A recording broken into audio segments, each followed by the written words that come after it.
اور احادیث بھی شعبان کی فضیلت کے بارے میں ملتی ہیں، لیکن وہ احادیث ضعیف ہیں اور بعض تو ان میں سے بالکل موضوع ہیں، من گھڑت ہیں، ان کی کوئی بھی حقیقت نہیں۔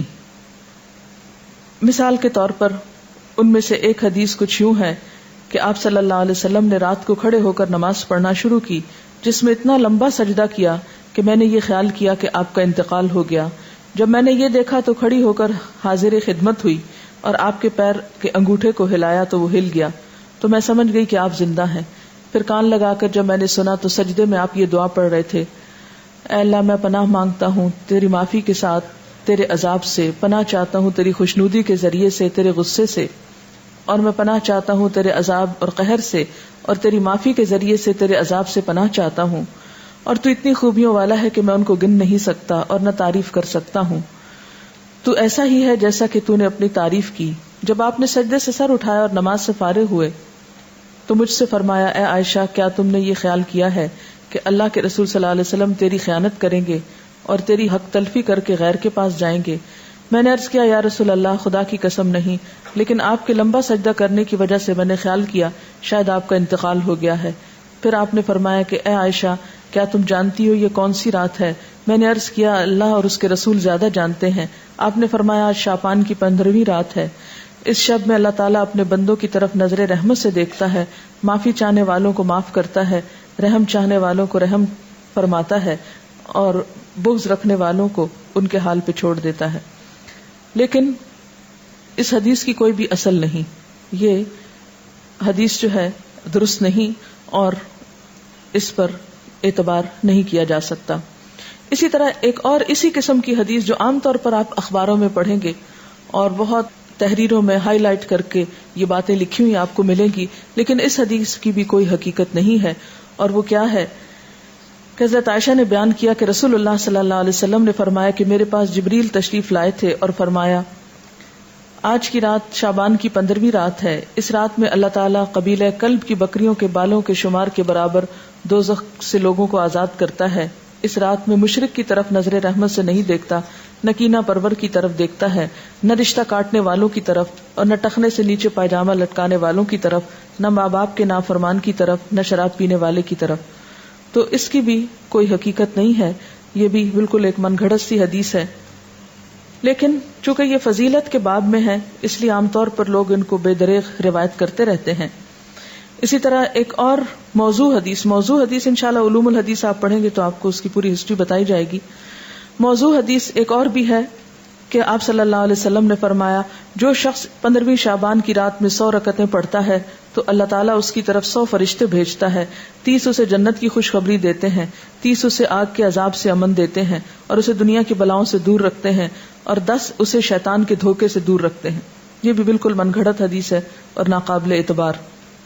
اسی طرح ایک اور روایت بیان کی جاتی ہے کہ شعبان کی 15ویں رات میں جو شخص 12 رکعت نماز پڑھے گا، ہر رکعت میں قل هو اللہ 30 مرتبہ، وہ نہیں مرے گا تا وقت اپنا ٹھکانہ جنت میں نہ دیکھ لے۔ از اٹ پاسبل کہ کوئی شخص یعنی جنت دنیا میں دیکھ لے؟ کیونکہ حدیث میں آتا ہے کہ وہ ایسی جگہ ہے کہ کسی آنکھ نے اس کو دیکھا ہی نہیں، کوئی دماغ اس کا تصور نہیں کر سکتا، خواب میں بھی کوئی نہیں دیکھ سکتا، تو کہاں یہ کہ وہ دیکھ لے۔ یہ بالکل من گھڑت سٹوری ہے اور ناقابل اعتبار، اور اس کی سفارش اس کے گھر کے 10 جہنمیوں کے بارے میں قبول کی جائے گی۔ آپ خود سوچیں ذرا اس کی حقیقت پر کہ ایک شخص ساری زندگی 5 وقت نماز پڑھتا ہے، صدقہ خیرات کرتا ہے، جھوٹ سے بچتا ہے، حرام سے بچتا ہے، اس کے بارے میں تو کوئی ایسی خوشخبری نہیں سنائی گئی، اور کہاں یہ کہ ایک شخص ایک رات میں کھڑے ہو کر ایک رکعت میں 30 دفعہ قل هو اللہ پڑھ لے اور اس کے لیے اتنی بڑی بشارتیں کہ وہ دنیا میں ہی جنت دیکھ لے اور 10 گھر والوں کو بچا لے کہ جن کے بارے میں جہنم کا فیصلہ ہو چکا۔ یہ بات تو عقل بھی نہیں مانتی، کہاں یہ کہ اس کے اوپر دین کے اعتبار سے کوئی اعتماد کیا جا سکے۔ پھر اسی طرح ایک اور موضوع حدیث ہے، شعبان کی 15ویں تاریخ کا روزہ 120 سال کے روزے کے برابر ہے۔ یہ بھی مشہور ہے بات، اور یہ بالکل جھوٹ بات ہے، یعنی 60 سال گزشتہ زمانے کے اور 60 سال آئندہ کے، اور یہ چیز بھی قابل اعتبار نہیں۔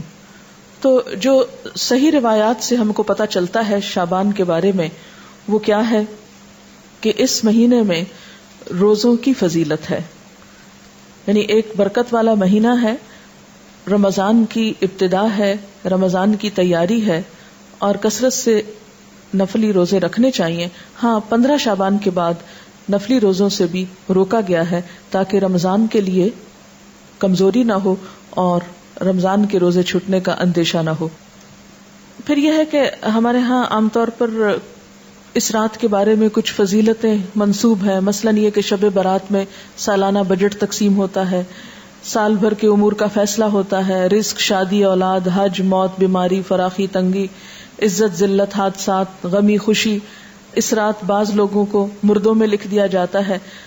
تو یہ سب باتیں جو ہے من گھڑت ہیں، ان میں سے کسی ایک چیز کی بھی حقیقت نہیں. یہ سب کچھ لیلۃ القدر تقدیر کی رات میں ہوتا ہے، نہ کہ شعبان کی 15 رات میں. اور اسی طرح بعض روایات میں لوگوں کے ہاں یہ مشہور ہے کہ جس طرح زمین پر مسلمانوں کی 2 عیدیں ہیں، اسی طرح ملائکہ کی 2 عیدیں ہیں، شب برات اور لیلۃ القدر. یہ بھی بالکل من گھڑت بات ہے. اور بعض لوگوں نے یہ روایت بھی گھڑ رکھی ہے کہ جس طرح بارش بادل کے بغیر نہیں برستی، اسی طرح جو شعبان میں گناہوں سے پاک نہ ہو وہ رمضان میں بھی پاک نہیں ہو سکتا. تو یہ بات بھی ایک عقل میں نہ آنے والی بات ہے. پھر اسی طرح یہ کہا جاتا ہے کہ رمضان اللہ کا مہینہ ہے تو شعبان کو حضور صلی اللہ علیہ وسلم نے اپنا مہینہ کہا ہے. اس کی بھی کوئی حقیقت نہیں. اور بعض روایات میں آتا ہے کہ تمام مہینوں پر شعبان کی فضیلت ایسی ہے جیسی مجھے تمام انبیاء پر. یہ بھی من گھڑت بات ہے. اور شعبان کی 15ویں رات قیام کرو اور دن کو روزہ رکھو، کیونکہ اللہ تعالیٰ اس دن آسمان دنیا پہ تجلی فرما کر کہتا ہے کہ ہے کوئی بخشش مانگنے والا کہ اسے بخش دوں. یہ تو ہر رات میں ہوتا ہے. صحیح حدیث سے کیا پتہ چلتا ہے کہ ہر رات اللہ تعالیٰ آسمان دنیا پہ نزول فرماتے ہیں اور یہی فرماتے ہیں کہ ہے کوئی بخشش مانگنے والا کہ میں اسے بخش دوں، ہے کوئی مصیبت زدہ کہ میں اس کی مصیبت دور کروں. اس کے لیے صرف 15 رات مخصوص نہیں ہے. پھر اسی طرح بعض لوگوں نے یہ بھی مشہور کر رکھا ہے کہ جو شعبان کے 3 روزے رکھتا ہے اس کے سب گناہ معاف ہو جاتے ہیں اور اس کی روزی میں برکت دی جاتی ہے. اور اس کی بھی کوئی حقیقت نہیں ہے. یہ کیسے ہو سکتا ہے سال بھر انسان گناہ کرے اور صرف شعبان کے 3 روزے رکھ کے سب کچھ درست کر لے؟ اسلام شارٹ کٹ نہیں، اسلام چند ریچولز کی ادائیگی کا نام نہیں. اسلام ایک وے آف لائف ہے، طریقہ زندگی ہے. اس میں اللہ کے حقوق بھی ہیں اور بندوں کے حقوق. یہ کس طرح ہو سکتا ہے کہ ایک شخص دوسروں کے حقوق پہ ڈاکہ ڈالے، کسی کو تانے دے، کسی کی چغلی کرے، کسی کے گھر میں آگ لگوائے، کسی کو ستائے، کسی کو مارے اور حرام خوری کرے، اور پھر اس طرح کے چند کام کر کے، حلوے پکا کے کھا کے اور چند اور ریچولز ادا کر کے یہ سمجھے کہ اس کے دین کی ساری ذمہ داری پوری ہو گئی؟ ایسی کوئی چیز قرآن کی روح سے تو ہم کو معلوم نہیں ہوتی. پھر اسی طرح یہ ہے کہ بعض لوگ 15 شب کو جاگتے ہیں اور صبح روزہ رکھتے ہیں، اور ان کے نزدیک یہ رات کو جاگنا اور صبح روزہ رکھنا جو ہے یہ سارے گناہوں کی معافی کا ذریعہ ہے. اس کے بارے میں ایسی کوئی بشارت یا کوئی فضیلت کسی صحیح حدیث میں نہیں آئی. ایک ضعیف حدیث میں ایسی چیز ملتی ہے. اس لیے اگر کوئی اپنے شوق سے کسی ایک رات میں جاگنا چاہے تو وہ صرف 15 نہ جاگے، 13 بھی جاگ لے، 14 بھی جاگ لے، یا کوئی اور رات بھی شعبان کی جاگ لے. صرف اسی رات کو مخصوص نہیں کرنا چاہیے. عام طور پر لوگ یہ کہتے ہیں کہ کیا فرق پڑتا ہے، کوئی نیکی کرتا ہے تو کرتا رہے، تو ٹھیک ہے وہ ان کی مرضی. لیکن اگر کوئی یہ سمجھے کہ اس نیکی سے میرے سارے گناہ معاف ہو جائیں گے یا میرے اگلے پچھلے گناہوں کی صفائی ہو جائے گی، تو ایسی کوئی توقع نہیں رکھنی چاہیے. وہ تو یہ بھی ہو سکتا ہے کہ آپ کسی بھی وقت اللہ سے رو کر دعا مانگے تو، لیکن اس رات کے بارے میں ایسی کوئی صحیح حدیث جو ہے وہ نہیں ملتی. ہو سکتا ہے پچھلے سارے گناہ معاف ہو جائیں.